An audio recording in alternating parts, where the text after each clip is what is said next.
नमस्कार साथियों, मैं डी के गौतम जाफा इंडिया चैनल से आपका स्वागत करता हूँ। आज विश्व के अंदर कोरोना जैसी महामारी पनप रही है और पूरे विश्व के अंदर डॉक्टर्स जो हैं अपनी पूरी ईमानदारी से वे अपने स्तर से कार्य कर रहे हैं। और हमारे देश के प्रधानमंत्री आदरणीय नरेंद्र मोदी जी ने भी पूरे देश के अंदर लोगों से अपील की है कि जो देश के अंदर जो अपना कार्य डॉक्टर्स कर रहे हैं अपनी ईमानदारी से, उनका हौसला बढ़ाएं और उनका हर तरह से मान सम्मान करें। अभी हाल में ही सुनने में आया है कि 16 मई को आंध्र प्रदेश में विशाखापट्टनम के डॉक्टर सुधाकर राव को पुलिस द्वारा दिन दहाड़े पीटा गया, उनके कपड़े फाड़ दिए गए। ये घटना चर्चा का विषय का केंद्र बना हुआ है। इस संबंध में हमारे साथ हैं doctor Dhananjay ji, all India SC ST OBC और माइनॉरिटीज डॉक्टर एम्प्लॉयज और एसोसिएशन के कोऑर्डिनेटर हैं। डॉक्टर धनंजय जी, आपका स्वागत है। सर नमस्कार। नमस्कार। आपका बहुत बहुत धन्यवाद इस मुद्दे पे बात करने के लिए। जैसा कि आपने सही बताया, आज कोरोना महामारी के संकट में पूरा विश्व जो है कोरोना वॉरियर्स, जिसमें कि मेडिकल प्रोफेशन के doctor, nurses, paramedical staff, police वाले, सेना के लोग सभी शामिल हैं और सब बढ़ चढ़ के इस संकट से उबरने का कार्य कर रहे हैं। और पूरा विश्व जो है कोरोना वॉरियर्स को सम्मान दे रहा है और हमारे देश के माननीय प्रधानमंत्री जी भी लोगों से अपील कर रहे हैं कि कोरोना वॉरियर्स का सम्मान करें, डॉक्टरों का सम्मान करें। मगर ये जो घटना जो आपने बताया, ये बहुत ही दुखदायी घटना है और ये काफ़ी पीड़ादायक है। जैसा कि आपने बताया, 16 मई को शनिवार के दिन आंध्र प्रदेश के विशाखापट्टनम की पुलिस, जो 4th टाउन पुलिस स्टेशन है, वहाँ की पुलिस ने डॉक्टर सुधाकर राव को पीटा और उनके कपड़े फाड़ दिए, उनके हाथ बांध दिए। और जैसा कि ये सारी मीडियाओं में आ रहा है, सोशल मीडिया पे भी है, नेशनल मीडिया पे भी है, अखबारों में भी छपी है। इस घटना को जानना, इसकी तह में जाना जरूरी है कि आखिर ये घटना क्यों घटी। क्योंकि आज लोग सोशल मीडिया के माध्यम से डॉक्टर सुधाकर राव को जानने लगे हैं, इस घटना को जान रहे हैं, मगर इस घटना के पीछे सच्चाई क्या है इसको बहुत कम लोगों को पता होगा।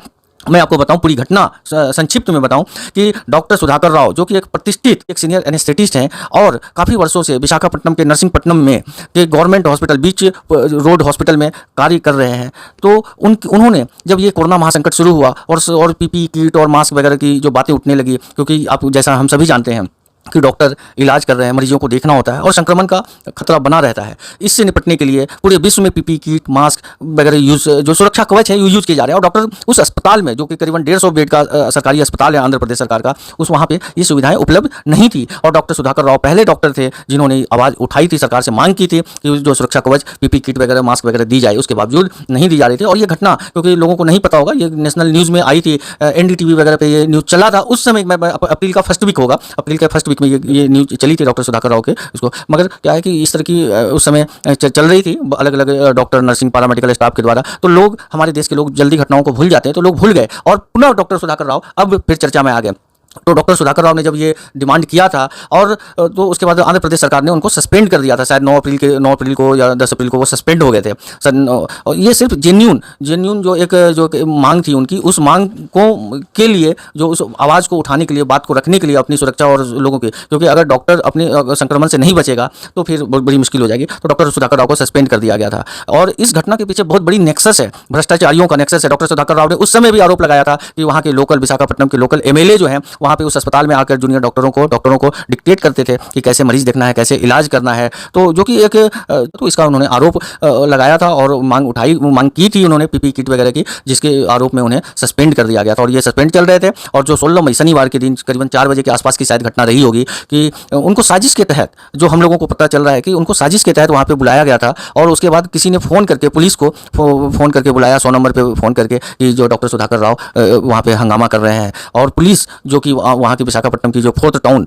पुलिस स्टेशन की पुलिस जब आई, तो उस पुलिस ने भी जो है डॉक्टर को बुरी तरीके से पीटा और उनके कपड़े फाड़ दिए, उनके हाथ पीछे बांध दिए। ये तो फोटो वीडियोस वगैरह आ रहे हैं सोशल मीडिया में। और डॉक्टर के साथ बहुत बुरा व्यवहार किया। अब देखिए कितनी शर्मनाक घटना है कि आप डॉक्टर को सम्मान देने की बात हो रही है। एक डॉक्टर जो अपने अधिकार और लोगों के जान माल की सुरक्षा की बात करता है, PPE किट, मास्क की बात करता है, उसको सस्पेंड कर दिया जाता है। उसके साथ साजिश के तहत मारपीट की जाती है और साजिश के तहत फ़ोन करके पुलिस को बुलाया जाता है क्योंकि इसको जेल के अंदर डाल दिया जाए। ये भ्रष्टाचारियों और पॉलिटिशियंस के जो नेक्सस है, उसका ये परिणाम है।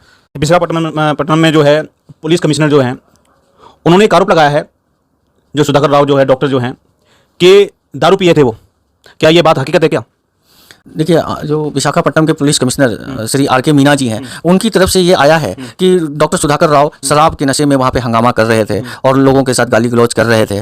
तो ये बहुत हास्यास्पद बात है। अगर उनकी इस बात को मान भी ली जाए तो अगर आपकी पुलिस अगर वो डॉक्टर सुधाकर राव जो कि गलत है, अगर फिर भी 1 मिनट के लिए मान भी लिया जाए कि अगर वो नशे में थे, तो आपकी पुलिस गई और डॉक्टर सुधाकर राव के पास न छुरी था, न चाकू था, न पिस्तौल थे, न AK-47 था, वो अकेले थे, तो आपकी जो पुलिस गई वो एक डॉक्टर को या एक इंसान को काबू में नहीं कर पा रहा था नशे में। और पुलिस कहती है, पुलिस कमिश्नर कहते हैं कि डॉक्टर सुधाकर राव इतने नशे में थे कि अपने आप को संभाल नहीं पा रहे थे, उनसे चला नहीं जा रहा था, खड़ा नहीं हुआ जा रहा था, और वो जो है पुलिस वालों के साथ गाली गलौज और मारपीट कर रहे थे। अब बताइए, आप बताइए कि जो एक इंसान अगर शराब के नशे में है और उससे खुद ही खड़ा नहीं हुआ जा रहा है अपनी टांगों पे, अपने पैरों पे, और वो पुलिस वालों के साथ कैसे मारपीट कर लिया, वो उसने पुलिस वालों का कैसे मोबाइल छीन लिया, और आपके पुलिस वाले जो इतने जो वीडियोज में दिख रहे हैं, जो वायरल वीडियो हो रही है, क्या वो एक इंसान को शराबी को काबू नहीं कर पा रही थी? क्या विशाखापट्टनम की पुलिस गैंगस्टर को पकड़ने, अपराधी को पकड़ने, गुंडों को पकड़ने के लिए क्या पूरी बटालियन, पूरा आंध्र प्रदेश की पुलिस जाएगी क्या पकड़ने? जब आप एक निहत्थे इंसान को, शराबी को नहीं पकड़ पा रहे हैं, तो क्या पूरे बटालियन को लेकर गैंगस्टर को पकड़ने जाएंगे आप?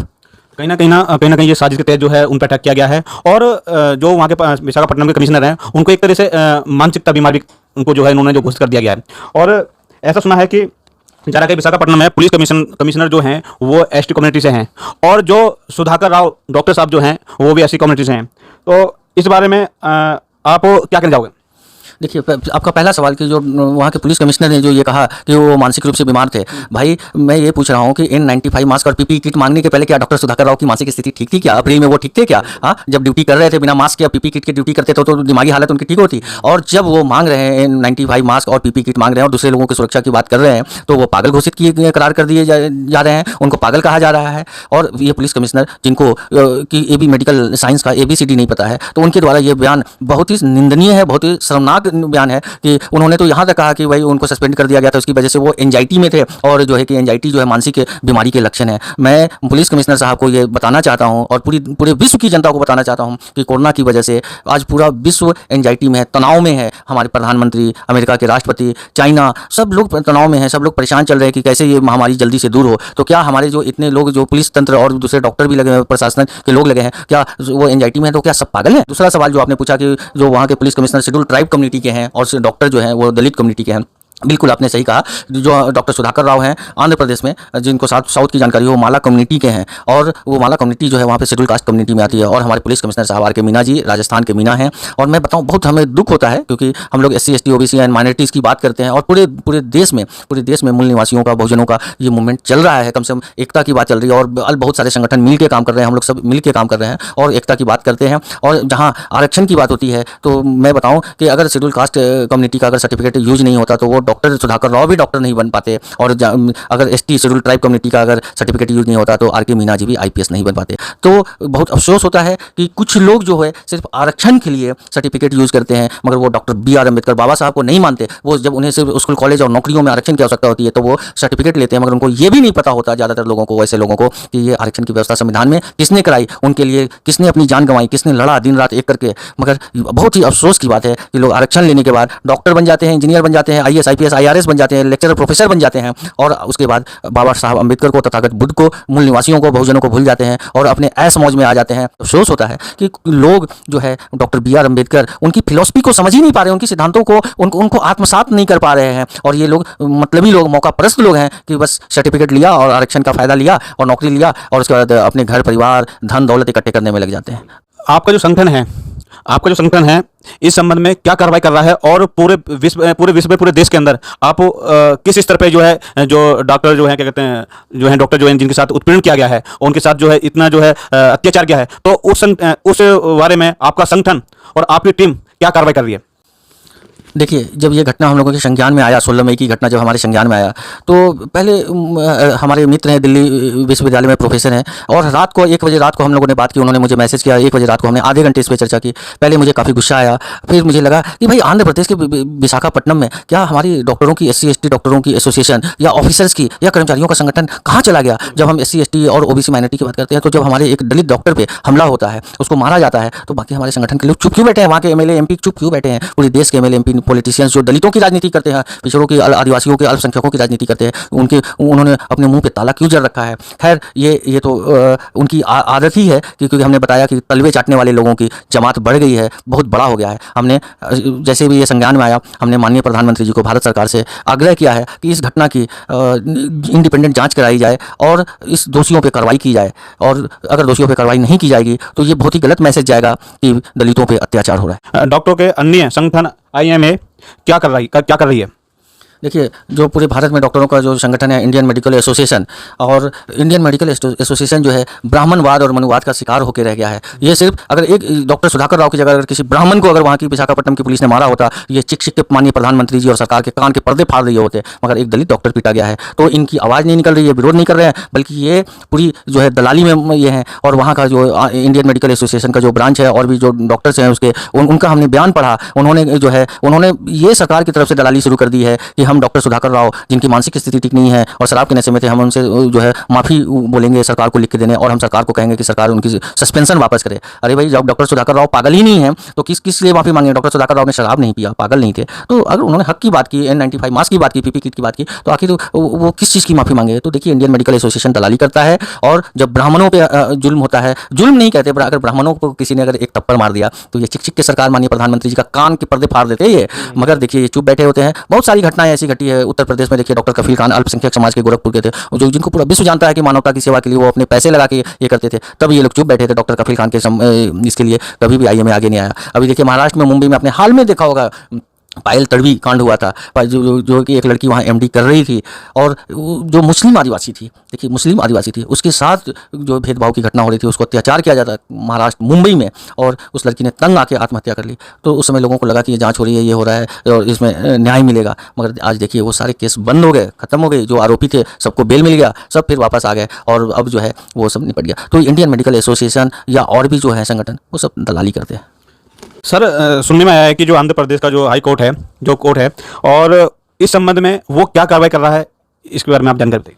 इस संबंध में आंध्र प्रदेश हाई कोर्ट ने सोमवार को एक इस घटना को संज्ञान में लेते हुए इसको PIL में कन्वर्ट कर दिया गया। और उन्होंने, आंध्र प्रदेश सरकार ने वहाँ के आंध्र प्रदेश के चीफ सेक्रेटरी को इन पर्सन कोर्ट में अपीयर होने के लिए कहा है और उनको एफिडेविट दायर करने के लिए कहा है। और कोर्ट ने ये भी ऑर्डर किया है कि जो डॉक्टर हैं, जिनको कि विशाखापट्टनम की पुलिस ने उनको गिरफ्तार किया है और उन पर IPC 353 का धारा भी लगाया है, तो माननीय न्यायाधीश ने आदेश किया है आंध्र प्रदेश सरकार को कि डॉक्टर को भी कोर्ट में वीडियो कॉन्फ्रेंसिंग के द्वारा उपस्थित कराया जाए, और क्योंकि डॉक्टर की भी बात वो सुनना चाहते हैं कोर्ट। और माननीय न्यायालय ने, उच्च न्यायालय ने जो है वहाँ के वरिष्ठ सीनियर एडवोकेट जो हैं, उनको वहाँ इस मामले में कोर्ट की मदद के लिए वो जो है नियुक्त किया गया है, सलाहकार नियुक्त किया गया है। और जो है माननीय न्यायालय ने इस मामले को बहुत गंभीरता से लिया है। जब डॉक्टर सुधाकर राव को गिरफ्तार किया गया और गिरफ्तार करके जब वहाँ के किंग जॉर्ज हॉस्पिटल में ले जाया गया, तो उनकी मदर को जो है डॉक्टर सुधाकर राव से मिलने के लिए पुलिस कमिश्नर के आदेश पे नहीं दिया गया, जो कि बहुत एक ह्यूमन राइट का भी वायोलेशन है।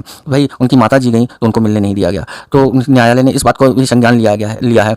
और मैं बताऊं कि हम लोगों को न्याय पे पूरा भरोसा है, और हम लोग ये भरोसा रखते हैं कि दूध का दूध और पानी का पानी हो जाएगा, और ये भ्रष्टाचारियों, पॉलिटिशियन और ब्यूरोक्रेट्स का जो नेक्सस है, इसका पर्दाफाश होगा। और एक जो डॉक्टर सुधाकर राव, जो कि ईमानदारी से अपना काम कर रहे थे, वरिष्ठ चिकित्सक हैं, जिनको पागल करार पूरी सिस्टम के द्वारा दिया जा रहा है, मुझे भी इस घटना में और इस सिस्टम में देखिए, डॉक्टर सुधाकर राव को गिरफ्तार करके पुलिस द्वारा मारपीट करके ले जाया गया किंग जॉर्ज हॉस्पिटल वहाँ। और वहाँ के मेडिकल सुपरिटेंडेंट, जो कि उन्होंने भी डॉक्टर सुधाकर राव को कहा कि भाई इनकी मानसिक स्थिति ठीक नहीं है, और उनको मेंटल हॉस्पिटल में भर्ती करवा दिया गया है। तो ये पूरी नेक्सस है, पूरा सिस्टम है, क्योंकि डॉक्टर सुधाकर राव जो है अपने हक की, अपने डॉक्टर कम्युनिटी के हक की लड़ाई लड़ रहे थे, मांग कर रहे थे। और सस्पेंड होने के पहले वो मानसिक रूप से ठीक थे, और जब उन्होंने मांग किया, सस्पेंड हो गए, तो मानसिक स्थिति उनकी खराब हो गई। तो ये जो है बहुत ही गंभीर बात है। सर, एक तब तो पूरे विश्व के अंदर, पूरे भारत के अंदर, जो हमारे जो इस देश के अंदर, क्या पूरे विश्व के अंदर जो कोरोना महामारी जो चल रही है, और ऐसे में जो है डॉक्टर्स जो है पूरी ईमानदारी से, पूरे अपनी मेहनत से, हर तरह से जो है अपने हर स्तर पे जो है लोगों की जो है चेकअप टेस्ट वगैरह जो भी कर रहे हैं। और ऐसी स्थिति में जो है हमारे प्रधानमंत्री भी जो है लोगों से अपील करते हैं कि डॉक्टरों का हौसला बढ़ाएं। और जो आंध्र प्रदेश के पटनम इसमें जो हुआ है, पटनम में, तो बहुत ही निंदनीय है। और सर, ये देखा गया है कि पिछले कुछ वर्षों में ये देखा गया है कि जैसे कि गोरखपुर में डॉक्टर कफील खान, और जैसे कि मुंबई में जो है कि पायल तबड़ी हैं, और तथा अब जो है सुधाकर राव, इन सभी घटनाओं में किस एंगल से आप ये देखते हैं? देखिए, ये बहुत ही स्पष्ट है, क्योंकि ये पूरा देश जानता है कि डॉक्टर कफील खान एक ईमानदार शिशु रोग विशेषज्ञ थे और अपने पैसे से मानवता का सेवा करते थे। ये पूरा जब उनको इलाहाबाद हाई कोर्ट से भी क्लीन चिट इस मामले में मिल गई, और उनको ज़बरदस्ती प्रताड़ित किया जा रहा है, फंसाया जा रहा है, और जैसे वो जब ज्वाइन करने गए तो वहाँ के सरकार के द्वारा पुनः उनको जो है सस्पेंड कर दिया गया और जाँच बिठा दी गई। और जब NPA जो आया, NPA इसके विरोध में जब उन्होंने विरोध प्रकट किया, जो सिटीजनशिप अमेंडमेंट एक्ट जो बन गया बिल, जब इन्होंने विरोध प्रकट किया तो इनको जो है गिरफ्तार कर लिया गया। बिल्कुल आपने सही कहा है, डॉक्टर कफील खान जो कि बहुत प्रसिद्ध डॉक्टर हैं, और इन्होंने अपने पैसे लगाकर मानवता बच्चों की सेवा की, और ये गोरखपुर का एक इंसान जानता है, और उनको जो है उस घटना में गलत तरीके से आरोपित करके उनको फंसा दिया गया। सर कहीं ना कहीं ये भी देखा कि शायद वो अल्पसंख्यक के जैसे अल्पसंख्यक थे वो, तो कहीं ना कहीं सरकार की मानसिकता उनकी तरफ रही, शायद और कम्युनिटी से होते तो शायद उनके साथ ये उत्पीड़न ना होता। क्योंकि ये देखा गया है कि जैसे कि जो सुधाकर राव जो हैं डॉक्टर जो हैं उनके साथ भी ये उत्पीड़न किया गया है। ऐसे ही जो डॉक्टर कफील खान जी थे, उन्होंने पूरी ईमानदारी से जो है कि अपने पैसे खर्च करके जो है ऑक्सीजन का जो इंतजाम करा गया, जो गोरखपुर में जो ऑक्सीजन जो कान बच्चे जो खत्म हुए थे, तो उन्होंने पूरी ईमानदारी से अपनी तरफ से पैसे खर्च करके जो है पूरी हेल्प की थी, जो भी पूरा। फिर भी उसके बावजूद भी सरकार ने जो है उल्टा ही उनके खिलाफ एक्शन लिया। तो इसी बारे में थोड़ा सा जानकारी दें। बिल्कुल आपने सही कहा, बिल्कुल 100% आपने सही कहा कि डॉक्टर कफील जो है अपने पैसे से सेवा करते थे, और जब ये घटना घटी वहाँ पे बच्चों की जब मौत हुई तो उसका सारा आरोप जो है वो भ्रष्टाचारियों पे नहीं होकर एक ईमानदार एक अल्पसंख्यक डॉक्टर पे मर दिया गया, उसको सस्पेंड कर दिया गया, उसको जेल के अंदर डाल दिया गया। उनके लिए कभी कोई IMA नहीं आई, कोई संगठन आगे नहीं आया, और जब वो हाई कोर्ट द्वारा बरी कर दिए गए और जब फिर पुनः उनको सरकार द्वारा सस्पेंड कर दिया गया और उन पर जाँच बैठा दी गई। और देखिए वो अल्पसंख्यक समुदाय के फेमस डॉक्टर हैं। जब NPA सिटीजनशिप अमेंडमेंट एक्ट वगैरह आया तो उसके विरोध में आप सहमत हो सकते हैं किसी चीज़ से और असहमत हो सकते हैं। अगर वो असहमत थे, उन्होंने विरोध किया, तो उनको फिर पुनः नेशनल सिक्योरिटी एक्ट लगाकर फिर पुनः जेल के अंदर डाल दिया गया। तो ये अगर वो अल्पसंख्यक नहीं होते, अगर किसी और कम्युनिटी के होते, ऊंची जाति के होते, तो शायद उनके साथ ये नहीं होता। तो अल्पसंख्यक होने के नाते उनको प्रताड़ित किया गया और उनकी औकात दिखाने की काम की गई, और उनको ऑलवेज प्रताड़ित किया जा रहा है। उन्हीं को नहीं, और भी दूसरे अल्पसंख्यक डॉक्टर हैं और पिछले schedule caste schedule tribe community के हैं। अब मुंबई का पायल तड़वी कांड क्या है, मुस्लिम आदिवासी लड़की थी, उसके साथ अत्याचार किया जा रहा था, उसको कमेंट करते थे कि भाई ये आरक्षण से आ गई है, और उसके साथ पूरा सिस्टम ही उसके साथ एट्रोसिटी कर रहा था। ऐसे ही डॉक्टर सुधाकर राव ईमानदार सीनियर एनेस्थेटिस्ट हैं, इतने सालों नौकरी की, कभी पागल नहीं थे। और जब आज उन्होंने अपने और अपने साथियों की सुरक्षा की बात की, N95 मास्क की बात की, PP किट की बात की, तो उनको सस्पेंड कर दिया गया, मारपीट साजिश करके जेल में डाल दिया गया, पागल करा दिए जाने की साजिश रची जा रही है। और ये दलितों, पिछड़ों, अल्पसंख्यकों को दबा के रखने की ये है, और इनको कभी भी मुख्य धारा में नहीं आने देने और इनको अपनी औकात दिखाने की कोशिश पूरी जो सिस्टम है, सिस्टम द्वारा की जाती है। तो हमें इन सभी से मिलकर लड़ना होगा। ऐसा नहीं कि कल डॉक्टर कफील खान को प्रताड़ित किया जा रहा था तो हम चुप बैठे हैं, और डॉक्टर सुधाकर को प्रताड़ित किया जा रहा है तो हमारे अल्पसंख्यक भाई, पिछड़े भाई चुप बैठे। अगर आप आज डॉक्टर सुधाकर के मामले में चुप बैठेंगे, कल आपको प्रताड़ित किया जाएगा। कल डॉक्टर कफील को प्रताड़ित किया जा रहा था, अगर शेड्यूल कास्ट शेड्यूल ट्राइब के लोग चुप बैठे थे, तो आज आपको प्रताड़ित किया जा रहा है। अगर कोई हमारे हमें मिल के आवाज़ उठानी है, और हमें यह समझना है कि ये ब्राह्मणवाद और मनुवाद की ताकत को कुचल डालना है। हमें किसी भी स्थिति में अपनी एकता, अपनी बंधुता को कमजोर नहीं होने देना है। हम मिल के लड़ेंगे और ब्राह्मणवाद और मनुवाद को कुचल डालेंगे, और ये बेईमान भ्रष्टाचारियों, इनके नेक्सस को उजागर करना है। हमें मिलकर लड़ना है। अंत में एक सवाल और पूछना चाहूँगा सर, जैसे कि जो सुधाकर राव जो डॉक्टर जो हैं, वायद भी इनको इंसाफ नहीं मिल पाया, तो आपका संगठन वह जो पूरे देश के डॉक्टर्स हैं, या इस बारे में कुछ निर्णय लेंगे या क्या? क्योंकि आज डॉक्टर राव के साथ हुआ है, कल आपके साथ, आप भी डॉक्टर हैं, कल आपके साथ भी हो सकता है, कल और के साथ भी हो सकता है। तो यदि डॉक्टर सुधाकर राव को यदि इंसाफ नहीं मिला तो उसके बारे में आप क्या कहना चाहोगे? देखिए, मुझे पूरी उम्मीद है कि डॉक्टर सुधाकर राव को इंसाफ मिलेगा, न्यायालय द्वारा भी मिलेगा और हमारे माननीय प्रधानमंत्री भारत सरकार के द्वारा भी मिलेगा। हम लोगों ने अपने संगठन की तरफ से माननीय प्रधानमंत्री भारत सरकार को भी लिखा है, और न्यायालय के समक्ष भी ये मामला आ गया है। न्यायालय ने स्वतः संज्ञान लिया है, और मैं बताऊं कि हमारे न्यायाधीश महोदय बहुत ही सेंसिटिव हैं, और उन्होंने खुद ही इसको PIL में कन्वर्ट कर दिया है, और वहाँ के चीफ सेक्रेटरी को बुलाया है। तो हमें पूरा न्याय प्रणाली में भरोसा है, और न्याय मिलेगा ही मिलेगा, इस पूरी उम्मीद है। और अगर किसी भी इसमें अगर उनको पुनः, जैसे डॉक्टर कफील को प्रताड़ित किया जा रहा है, अगर फिर पुनः डॉक्टर सुधाकर राव को प्रताड़ित करने की कोशिश सरकार करेगी, तो हम आवाज़ उठाएंगे और हर स्तर पे इसकी लड़ाई लड़ेंगे। हमारा संगठन जो है SC ST OBC minority doctor employ association इस मामले में बहुत गहनता से, बहुत सेंसिटिव, संवेदनशीलता के साथ विचार कर रहा है, और हम कहीं भी पीछे नहीं हटेंगे। जहाँ भी लड़ाई लड़नी होगी हम लड़ेंगे और जीतेंगे। मैं DK गौतम जाफा इंडियन चैनल से, इस चैनल को ज़्यादा सब्सक्राइब करें और लाइक करें। जय हिंद। धन्यवाद। Thank you.